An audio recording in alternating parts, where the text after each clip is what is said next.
Hey everyone, this is Friedel Hakoreji Raven, and I'm here with my recap and review of Boruto anime episode number 164, which is titled The Forbidden Jutsu of Death. And this episode, similar to episode number 163, ended up being quite action heavy.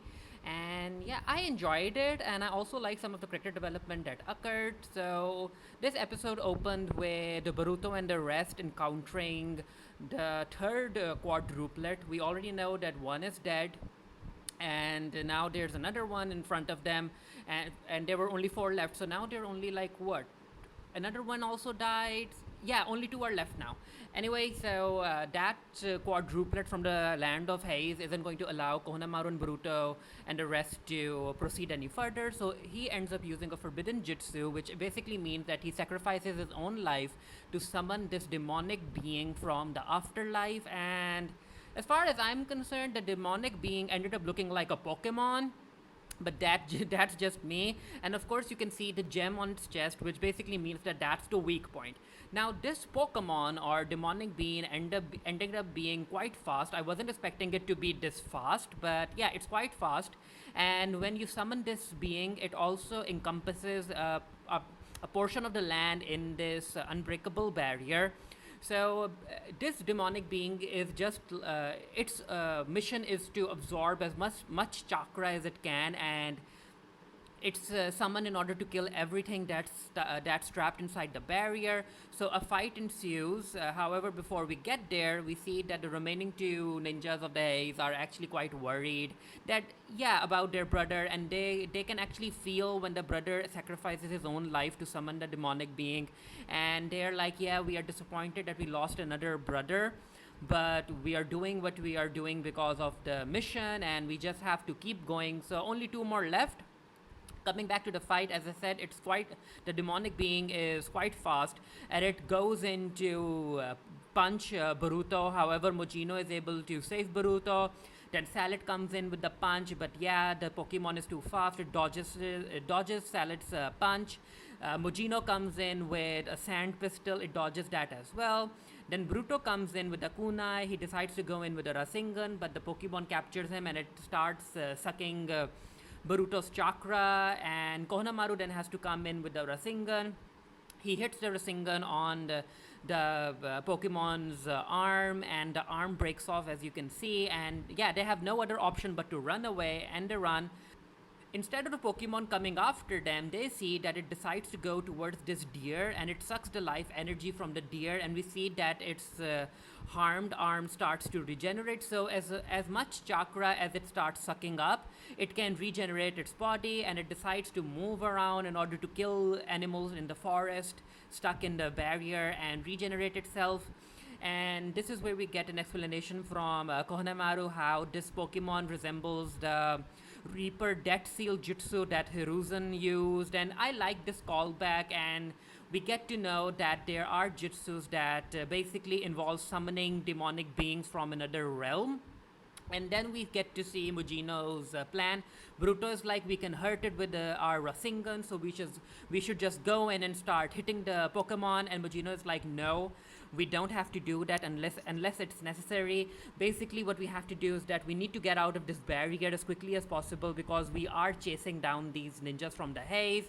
And Boruto is like, but if we end up killing the Pokemon, then the barrier should break, right? And Mugino is like, no, we aren't really sure about that, because there are special jutsus that even though you end up destroying the demon or the user, the jutsu still lingers. So why should we put ourselves in risk when we don't have to fight? And yeah, I kind of understand where Mugino is coming from, because you don't have to fight everything that you see.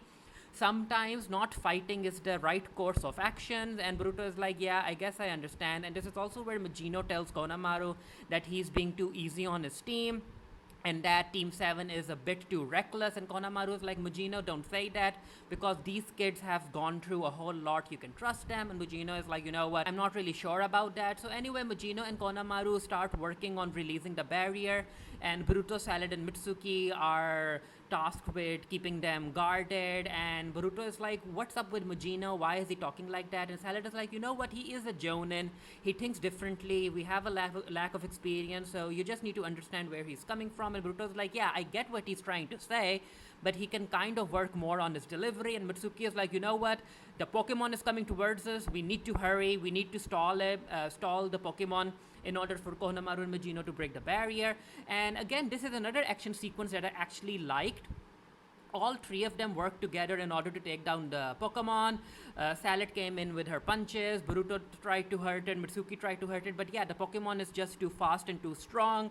And this is where Salad is like, you know what? We need to go to Plan B. And Plan B is basically that Mitsuki is going to capture the Pokemon's legs, while Boruto is going to keep it in place by pulling at its arms. And then Salad comes in with a single punch, and she's able to crack the gem that's on its chest. And I have to say that I actually expected Salad to use her Sharingan in order to keep track of the Pokemon's quite speedy movements, but that didn't happen. And also, previously, when we have ever seen Salad use her super strength, she has her Sharingan activated, but in this episode, she wasn't activating her Sharingan when she was punching the Pokemon. So I'm not really sure if that ended up being an animation error, or maybe she has leveled up and now she doesn't need to activate her Sharingan when she is using her super strength.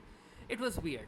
So they are able to hurt the Pokemon. However, the Pokemon notices that the barrier is being cracked, and instead of fighting Boruto, Salad, and Mitsuki, it runs towards Konohamaru and Mugino, and it stops them from breaking the barrier. And yeah, Mitsuki is able to give them some time by releasing these snakes on the Digimon and keeping the Digimon busy.